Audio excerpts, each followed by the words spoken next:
Welcome back to another episode of Donia Sports. Me and Ty are joined. We are once again. So let's do the breakdown of kind of the divisional rounds of the NFC Championship kind of stuff. I went 0 for 4 with these predictions. Ty, did you go was it 2 for 4? Did you go that? Yeah, I went 2 for 4. 2 for 4. This was a very interesting divisional round, if I had to say, very impactful. One of the best we've seen in recent memory of these games, if I have to say. Um, let's start with the Saturday game from a week from today, pretty much the Denver versus Buffalo game. What is your biggest, as a Jets fan and all that kind of stuff, division rival? What is your takeaway from this game? Honestly, this was a phenomenal game. Um, Honestly, I feel like this was Josh Allen's year and he Mm-hmm. couldn't get it done. So, Boom. the AFC obviously is getting more competitive, Mm-hmm. as it's already competitive this year. And I mean, just depends on who they hire as a coach. I They know. still got pieces around. But the one thing that really kind of annoyed me with the Bills is because they're just pointing fingers, especially towards Keon Coleman. Their Mm-hmm. GM was like, yeah, I didn't want to draft him. Owners pointing fingers and everything. And it's just looking like a big hot mess right now. And, you can't kick a guy when he's already down, especially if he's on your team. Mm-hmm. So my take on the Buffalo Bills is that you're looking at another Philip Rivers type of situation. You get a lot of wins in the postseason and everything. Big quarterback, one MVP, but I don't know. I don't think Josh Allen's going to be that guy that, everyone says this guy's got a Super Bowl ring. He's already a unanimous Hall of Famer. And it kind of sucks because I'm a big fan of Josh Allen, but he could also be put in the conversations of one of the best quarterbacks to never win a ring. He could. He is dead ass could honestly be up there. It sucks to see him not without a ring, without a chance to be in that Super Bowl chance. We're never gonna see the Bills in that thing. It's just a cursed franchise. This game. I gotta say is very disappointing. That was Mhm. it a catch? Was it a catch? I don't know what a damn catch is anymore. Is I don't get it. I I think it was a catch. I mean, I he think it had was a catch. possession kind of, and he was down, and he ripped it away right when his knee, like, it's Yeah. it's a catch. I think it's a It's a catch. catch, and it's so. But one play can't determine the game. We cannot go that. One play can't determine the game. Josh Allen had 5 turnovers, 4 turnovers in that game. That first half, it was a blismuth with that back. Oh my god, the back shot of that damn throw it away. I know that fumble. I don't even know lateral. I don't even know, dude. It was a bad thing. And Josh Allen, he takes full accountable for the game. He cried at the press conference, and I was emotional a little bit. I'm like, damn, I really wanted the Bills to win this game. I really did. But the Broncos, they won this game. They're going to the AFC Championship, but you know what cost them? Their quarterback. They don't have a damn quarterback. They have Jared Stidham from Stephenville, Texas, playing in the AFC Championship. Hasn't thrown a pass in the regular season since 2023, if I'm correct. Um, Wow. that is unbelievable. I'm shocked by this, and give credit to Denver. I mean, that defense was really good in that game. They ran a lot of like different zones, concept, putting pressure on Josh Allen. I mean, Josh Allen had to literally be Superman out there, throwing off passes. I know he wasn't great. What's called 20 plus yards, but the man he is getting hit every single play. That Nick Bobito first coming out of the halftime strip sack right there. He was on duress. That O line could not get that deep against that defensive line. So give credit to Denver. Sean Payne going to the AFC Championship, first championship game since 2018. It's been a minute since that, but can they get it done? Maybe. We'll see. We'll talk about later in this video. But enough of that. Let's talk about the rape of the live television game of 41-6. Injuries caught up. That's all I got to say. Injuries caught up to the Niners. And give credit to Seattle. I mean, Kenneth Walker, phenomenal game. Charbonnet is out for the season. He's done. That is a very disappointing thing. But Kenneth Walker's going to get his goal line touchdowns at least. So at least be proud about that. But what do you have to say? I mean, about this game. I mean, what was your takeaway with the Seahawks? Because they're going to NFC Championship now for their first time since the Legion of Boom era. I mean, that defense is just suffocating teams left and right. Mm-hmm. And, Sam Darnold really didn't have that much of a passing type of game. He was injured coming into this. So, His they old really, like that. yeah, they really needed to rely on that run game. And Kenneth Walker did show up. So, shout out to Kenneth Walker for having one of his biggest games. And shout out that man, Cooper Kupp. He came out, had 5 receptions, I think for like 60 yards, something like that. Mm-hmm. And, they're going to the NFC Championship. That's all I gotta say. It's just that was a belt to the behind. BTA, they say. BTA. And the Niners, they lost their DC a couple days ago. Robert Saleh is now the head coach for the Tennessee Titans. So I think the next DC for this team is got to be Raheem Morris, maybe. Because there's connections with Kyle or Sean McDermott right there, one of those two guys, because they got to get a new DC. They can't go get like a Steve Wilkins like that 2023 defense. They got to get a new voice, if anything, in my opinion. So maybe Raheem Morris could be your DC because Raheem Morris and Kyle, they have that chemistry from 2016, that Super Bowl run they had. So maybe they could get back together with that stitch. You know what I mean? Mm-hmm. So could be definitely big moves with that. And the Niners, they just got to stay healthy. And they got to move away from that damn reactor practice facility. Eesh, it's... Yeah, dude, that's bad. Mm-mm. So, next game, let's talk about these two games. Sunday, the Sunday game of last week. New England versus Houston. We both had... Did you have New England or Houston in this game? I forgot. I had Houston. Yeah, we both had Houston. CJ Stroud, what is your thought? What are our thoughts about CJ Stroud? Does he deserve a starting job after this blitzing still? Or does he even have a shot anymore? I don't even know. I think he does. You can't really throw CJ Stroud out the window. He's gotten 3 straight years in the playoffs, and he has 3 playoff wins under his belt. Unfortunately for him, that game was terrible.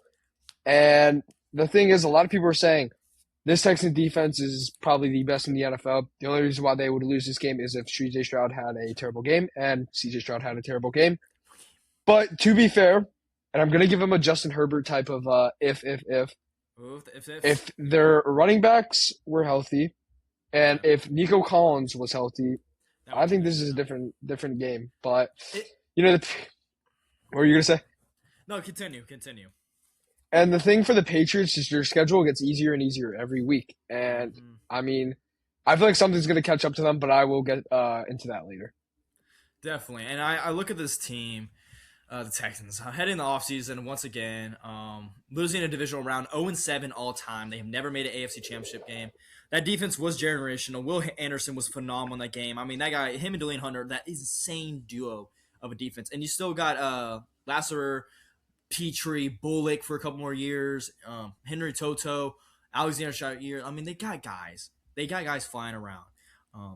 They'll be bounced back, but this offense, they got to go get another weapon or something like that. I mean, Christian Kirk, yeah, he's great. I mean, he was great in that wild card game, but you got to get another guy that can get separation. I mean, Nico Collins, if he's going to get hurt a couple times like this, you got to go get another guy. You got to pair him up. I mean, Stephon Diggs was supposed to be that guy last year for them, and he was. And then he tore his ACL, and they still made the playoffs, won the division, won a playoff game.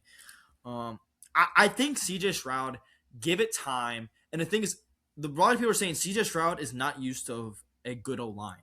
He gets panic mode. And he thinks he has to make a Superman play every single time, like his rookie year. Step in the pocket, make some plays. Like, he doesn't need to do it. Look through your reads, go simple, and if you don't have anything, take the sack or throw it away. You got to keep possessions alive. You can't do that. There was too many times in that game he just killed possessions and just gave the ball back to the Patriots. And I mean, Drake May, did he have a good game? Has Drake May been good in the 2 last playoff games? Hell no. He's been game manager wise. Don't get me wrong. The Chargers defense with Jesse's been really good, and then D'Amico's defense has been really solid. I'll give that, but I'm really interested how this is going to be in Denver. I'm really interested how he's going to be how he's going to perform against this defense, because he's facing some good defenses. I'll give him that, and this terrible quarterback play has been the big factor of the Patriots winning these couple games, if anything, for the opposing team. Yeah, I completely agree. That game was much closer than it should have been. The Patriots should have blown them out, especially with those 4 turnovers. Yeah, no, 5. They had 5 turnovers. 5. It was yeah. Damn. It was just a bad game overall. I mean, Drake May was getting strip sacked every time, and I'm just like, wow. I don't know. Hopefully Texas bounce back, and I think they should. I mean, CJ Stroud, he's young. I wonder if they're going to keep his 5th-year option. We'll see. But Will Anderson going to get a Meccan contract, if anything, this offseason. So, yeah. Enough of that. Let's talk about the game, honestly, of Sunday. Chicago versus LA. I really wanted Chicago to win this game. They had the game. I mean, it was 10-10 at halftime. Both these guys were going back and forth. Both offenses were not looking good. Like, Devontae was looking terrible. Matthew Stafford wasn't doing anything special. The big factor in that game was just the Bears shooting themselves in the foot. That was the thing. They gave the game away to the Rams. First drive, interception at the goal line. You take 3 points right there. The thing is, I think it was Ben Johnson's ego came in of saying, I got to go for it. I got to go for it. Take your 3 points because there's 6 points off the board right there, in my opinion, in that game, if they just kick field goals. Yeah, we've seen this throughout multiple years too. He's done it in Detroit, and I think when you're in a playoff game like these games, every single point matters, especially coming down to the wire. So when you're kind of fourth down and you're at like maybe the 7 yard line or throughout the 4 yard line, don't go for it. Just take your points. I know. In that fourth quarter, one of the fourth quarter drives, they got the ball. There was a last drive, the drive before they got the game-winning, game-tying touchdown. They went for it. They got stopped. And guess what? They kick a field goal right there. They're only down by 4 points right there. And guess what? If they have another drive in their hand, they can go score a touchdown. Guess what? They win the game. And there's a lot of talks. Do you go for it after that crazy play that Caleb Williams made? The drop back, scramble around, backyard football. Whoop! Cold commit for the touchdown, okay? Do you go for 2 right after that? Do you think they should have? No. No? You still kick that PAT with a momentum like that high? Momentum, I would say kind of is a stretch. That was just a prayer into the air, and you should be thankful that you're given a situation to go into overtime, so just take your points. I can see where we read that. And then heading to overtime, the Rams got stopped. They had a chance to go down the field. Ball at the 50. Caleb Williams drops back and then throws a pick to Kobe Durant again. Or someone else. I don't even know. And DJ Moore sold. DJ Moore hasn't spoken to the media in a couple days. I don't know. Or him and Caleb Williams haven't spoke at all since that. Controversial. The throw. They haven't spoke to each other? No, I don't think they have spoke since that. I think you got to trade DJ Moore for a package. Like I've been saying, I really like a package of multiple firsts and DJ Moore. Give them to Fernando Mendoza on the Raiders and get a guy like Max Crosby. That's what I'm thinking. That's honestly the best place, if anything, because they're missing a receiver. They got a lot of young receivers in that thing. Get a veteran in that place and get Max Crosby on the edge rusher. Pair him with Sweat in the defensive secondary without Harris coming back still and Dennis Allen. So that would honestly be a big up for Chicago Bears. And the Rams, they found a way to win. Give them that. They're going to the NFC Championship now. Sean McVay just turned 40 today. It's very going to be interesting how these games are. Okay, let's go into now the conference championship games. Okay, let's just start with the big one. Broncos. It's almost 10 years ago. It was the same matchup. Broncos Patriots. What is your key things with this game heading in? What is your key things for both these teams to even have a chance to make the Super Bowl again? Is J.K. Dobbins playing? Have you heard an update on him? He is low management, I feel like. I've been seeing some he got ruled out. He got ruled out officially? Yeah. So this game you just gotta rely on that defense. And I think the Broncos, obviously, you gotta believe in Jared Stidham, but you just gotta rely on that defense and just kind of game manage and clock manage and don't do anything like stupid where you're like, yeah, let's go deep downfield. Just get some passes like old Tom Brady would do. Just a little up the middle, little out routes and all this. And I think the Broncos should be fine. But honestly, I will have to pick the Patriots in this one because of the fact that they're down their starting quarterback. And I believe recently quarterbacks are 1 in 5 or 1 in 6 when they win a divisional game and they go into the AFC Championship or Conference Championship without their starting quarterback. So, yeah, I have to take the Patriots in this one. The thing is this. The Denver Broncos give me that vibes, that Philadelphia team in 2017. A big big penis Nick Foles. Okay. How I think about that game, how I think about this game, it is going to be depending on the defense. And throughout history, New England Patriots do not have a good resume against the Denver Broncos in playoffs. I know it's not Brady or anything, but all time, Broncos have owned the Patriots in every single game. And it's in Denver. We forget that altitude is going to mean something. This is the first time this season the Patriots are going to the West Coast area. They have been on the East Coast in every single game this year. They have not passed that West Coast of California or across the border of Texas, okay? pretty much they've been in the East Coast. So this is their first game going on the long road. And this is their first time playing a comfortable. I know that every single defense has been good, if anything. And I see what you said with the time possession. The Texans had more time possession than the Patriots. You know that, right? And more drives, more first rounds, and just the turnovers. That was a big factor with that. Yep. So, I think Sean Payne has a great game plan. And I'm going to take the Broncos in this game. Okay. I'm taking the Broncos in this game. I'm taking the crazy shock in the world. It's going to be a freak. And the Patriots, if they don't win this game, you know, what is the Patriots just missed the opportunity for the easiest path to the Super Bowl ever if they don't win this, though. I agree. And the thing about that is, it's like, you know, yeah, they have a young quarterback and yeah, they have all this, but I feel like they're in a win now situation. And it got quick like that. Big win now, right now. It is. I mean, it went like we really thought this year was just. I knew they were going to make the playoffs, but I was like, I didn't know it was this good. I thought wild card. I thought one and done. Okay, win maybe one playoff game, but an AFC Championship. It shows you how beneficial going 4-13 for 2 years straight and getting that easy record pretty much this year. They won't have an easy record next year, hopefully. We'll see, but that is unbelievable how they turn it around. And Mike Vrabel deserves that coach of the year no matter what, I honestly think. I mean, 4-13 to an AFC Championship, unbelievable. And likely a Super Bowl. I mean. Oh, that is... Poor Tennessee fans. Poor Tennessee fans. Nah, poor Jet fans. Poor Jet fans. Oh, the Jets. The Jets. But this should be a good game. I think it's going to be a really defensive battle. Which quarterback is going to make the turnovers? It really does. Who wins the line of scrimmage? Because that Patriots O-line is not good. It is not the best against these past two lines. Because so far, this playoffs, I think Drake May has been hit like 11 times. I think he got sacked 5 times in the Chargers game, got hit 4 times, 4 sacks in the Texans game, and then I don't know, man. He's getting hit every single week. So this O-line going to face Nick Bobito and those guys. It's going to be a duress if anything. Yeah.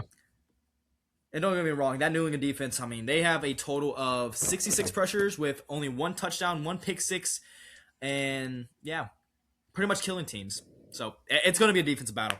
That's my biggest thing with this team, with this game. Now, with the game that is the number 1 team in offense, the number 1 team in defense, the most even matchup in history, you know that, right? Why 1 game margin, 1 point margin of all time this season and just all time. Seahawks versus Rams at Lumen Field. I gotta go with the Rams in this game. There's something screaming to me the Rams are going to get the number. And the thing is, Matthew Stafford has Mac McDonald's number. Okay, throughout his career so far, playing him and thing. He's like 2-1, I think, in his career against him. If I'm correct, or like 2-2. In the games he's played, I mean, he's the only quarterback I think has solved Mac McDonald's defense, if I have to say. Like he averages a good like 4 touchdowns, 3 touchdowns in those games, and we forget the Rams choked the lead in Seattle that last time. It was nothing that the Seahawks did great. They blew them out. They choked it. And this season, Sam Darnold has 3 interceptions, a total of 6 interceptions in the games against them. So, do I trust Sam Darnold? No, I don't trust Sam Darnold still. He wasn't out there in the Niners game looking phenomenal. He was a game manager, being like that. Yep. So do I trust Matthew Stafford, the MVP, to win this game on the road, taking the Rams back to the Super Bowl and building his resume why he's a top 10 quarterback all time? So, yeah. Yeah, I'm going to agree with you on this one. And I really like the Rams in this matchup. They're looking for blood, especially with that loss they had against them, say, a month ago or a little over a month ago. Whereas, you know, Zach Charbonnet basically picked up the win. He was like, here, I'm going to pick up the win right in the end zone for his 2-point conversion, and picked it up. That's the only reason why they won. They should not have won that game. And this game should be played in Los Angeles. But I think the Rams will be kind of pissed about the fact that they are not hosting this game. And I agree with you with the Matthew Stafford is coming out here. And I say if he wins this another Super Bowl this year, He's With the a first MVP? ballot Hall of Famer. Yeah, first ballot. Coming That's into this season, maybe it's a debate where it's like, yeah, is he a first ballot? Maybe he has a ring, but he had Cooper Cup. This year, it's if he wins the Super Bowl, um, it's first ballot. And I really like Devontae Adams in this game. I think they'll kind of know how to manage Puka, Mm-hmm. but in my knowledge right now, I don't think Devontae Adams played that last game. He So did that's why not know. Puka was able to go for 225, but they're gonna have the Mm-hmm. game plan against Devontae Adams too now. So I think Devontae will have a really big game, and Puka will take kind of a step back, especially with how young Puka is. Devontae's kind of looking for that ring, so he'll take the step this game Ooh, Devontae gets his ring. That would also be insane. That would honestly be poetic, if I have to say, if he gets his ring. for sure. Oh, and then Matthew Stafford gets his thing. Puka gets his ring. Kyle Shanahan gets his second ring. It would be very interesting how that happens because the Rams coming in, we forget every single game they had this year.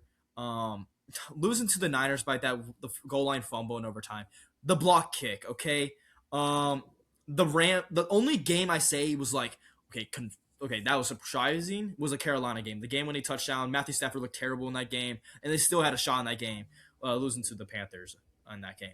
And then also another game the Falcons won was also Yep. questionable, I gotta say. And then the choking. Like these games, they have more like they should have won games than confusing games, if anything, if let's say. Mhm. Well, you look at the Seahawks, it's like they're good. We know their identity is the defense, the Doomsday, the Dark Side defense, whatever you call it, or Legion of Boom 2.0. We know it's built like that. And the play action with Clint Kubiak's offense, pretty much getting Sam Darnold that down the field with JSN, maybe Cooper Cup, Shaheed with his ability, looking like Devin Hester out there, like holy cow, first play touchdown. So they have a lot of components to build this team to make a Super Bowl run. It will always come down to can Sam Darnold get it done? Can you get if you take away the run game, you take away everything, can Sam Darnold outdo you in a quarterback match? That's a big thing. Mhm. That is my big takeaway with this game. And shit, if we get a Rams Patriots matchup, I realize this is every time in history, this is the start of their dynasty or the end of the dynasty. You know that? Yeah. Wow. Anytime they play, 01, the start of the dynasty, 2018, the last ring. So we must pray that the Rams win the damn Super Bowl so we don't start a damn dynasty so they could just like cut it off or we're screwed for a decade. You're screwed, honestly, for the NFC, AFC, shit. No, we have 5 first round picks. Showing us. I'll always live by that. Oh, shit. But if it's Denver in that matchup against the Rams, that is a very, you have defense versus the high power offense. It's honestly another Seahawks 2.0, if anything, in my Mhm. opinion. And the thing is, if we get Seattle versus New England, I don't know how to feel about that matchup. I don't. I say it's the most, two teams are most iffy. Like they made it to the mountaintop, but in the back of your mind, this is your teams that made it to the mountaintop. We got Yeah, we're two. like, how? How? Sam Darnold Yeah. coming in with he's a turnover machine led by a dominant defense. With JSN had one of his best seasons. And then you have the easiest schedule. It's very secure Super Bowl, if I have to say. I'm all for it though. I like these. I like these type of Super Bowls where it's like, how the hell did when the Bengals made the Super Bowl in 2021, Mm-hmm. 2022, it was like, how the hell did they do this? Dude. And it was fun because they I played know. good in the I game know. and it's an entertaining game. I wish they would have won that. Dude. I was cheering for the Bengals that whole run. I picked the Bengals every single game. I had literally had an orange jacket that was undersized my shirt. It was like a crop top. I was wearing it every single game. And I had my Super Bowl party. And I was just I was cheering for the Bengals. And I was devastated when the Aaron Donald hit him. I was just on the ground, just devastated. I just wanted the Houdini Nation to win. Yeah. Because if they won, I would have got his jersey and everything, dude. I would have. Oh no, bro. I was This is heartbroken. a Super Bowl where I'll be happy if anyone Puka getting a ring, Devontae getting a ring. I'm happy. JSN and Sam Darnold getting a ring, especially Sam Darnold. Mm-hmm. I'm happy. And you throw JSN getting his offensive player of the year. That's a nice resume for a 23-year-old wide receiver. Um, Drake May. I mean, he's from where I'm from, so obviously rooting for him. Hate the Patriots, but maybe Stephon Diggs. I mean, he's not a great guy, but as a football player and as a football fan, I like Devonta or I like Stephon getting a ring. Hmm. And like I said earlier, Drake May, again, being a young quarterback, getting a ring. And then, you know, Pat Surtain getting a ring for the Broncos would be cool to see. So And we'll see. Sean Payton gets a second. He's the first coach to have two Super Bowls with two different franchises right there, Yeah. for one each. And Bo Nix and Jarrett Stidham will have the Nick Foles and Carson Wentz debate right there, and we'll be starting with that. And that will be a very interesting topic for the next history with that. But I don't know. And another thing is, if New England gets that Super Bowl ring, most Super Bowl wins ever, 7 rings, tied with Brady. Wow. So that's the thing we're entering. The past Pittsburgh cheese. That's right. Past Pittsburgh. Well, they're tied with Pittsburgh, but then pass Yeah. everyone. The next person you got to pass is your former player. That's it. That's all you Nah, have to do. there's a dude on the Cowboys who has like 8 rings. Oh, Charles Haley. That's who you're talking about. Charles Haley. Yeah. That guy was a beast. He was on the Niners and the Cowboys, bro. Bro was having a dynasty for himself because he was on the 2 rings. He won 3 with the Cowboys, and then I think won 2. No, I think it's 5. I don't know. Did he? Wait. No, Tom Brady has the most. Wow. Okay. Yeah, yeah. That's my bad. My Haley. fault. He had 5. Yeah. I thought he had 8. No, Charles Haley has like I think He's 5. 5. Yeah, Dude, he played 13 years though. So as an edge rusher. Mm-hmm. he basically won, let's see. He won 38% of the Super Bowls while playing. Because when Good he for got him. traded, dude, he was upset. Like him and the coach and the ownership for the Niners, they were going back at it, and then they traded him to us and all that shit for like a bag of chips, I think, or a couple of picks. And then he came, and Jerry Jones and him and Jimmy Johnson got along. Um, and then that whole thing of after Jimmy left, so it was a kind of a whole stoke of that, if anything, and had a great dynasty. He was a great edge rusher in that time. So yeah, but and if the Broncos win, they'll have 4. Seattle will have 2. Niners and the Rams will have 3. If the Rams win, dude, I realize this. If the Rams win, we have got Eagles. The since 2017, the NFC has been run by Eagles, Rams, Niners. Yeah. Those are your. You know why? Front office. Front office. Yeah, it Should be always goes back to front office. Yeah. GM. yeah. Mm-hmm. And all their GMs, John Lynch, Howie. I always forget the GM for the Rams, but that man says, "Screw them picks." That's all I remember for. Screw the picks. Oh. Yeah, Les Snead. Yes, Les Snead. That guy, he's been there forever, since Dude. even before Sean McVay. Oof. I That don't know guy, where they found Puka Nakua, but bro. Good for him. I know. This guy can draft. He's unbelievable. Him and Sean McVay, great duo right there. That's what we expect the Eagles to be with Howie, but Howie and the ownership, if anything, are best friends. Oof. And then John Lynch and Kyle, they're a great duo right there. John Lynch is honestly, one of the craziest things. Being a former player and being a great GM is phenomenal, honestly. So, yes, enough of that. Thank y'all for joining us for this episode. We cannot wait for. We got a couple good episodes coming up next week. If anything, we will be doing a mock draft and then a recap of the 2025 of the Indiana Hoosiers winning the national title. So we'll do a whole recap of that and some couple of transfer portal simplifications and how we think our top team is going to be next year of the 2026 championship in Vegas. So, yeah. Can't wait for these games for this week. So thank you all for joining for this episode. Like and subscribe. And yeah. Peace.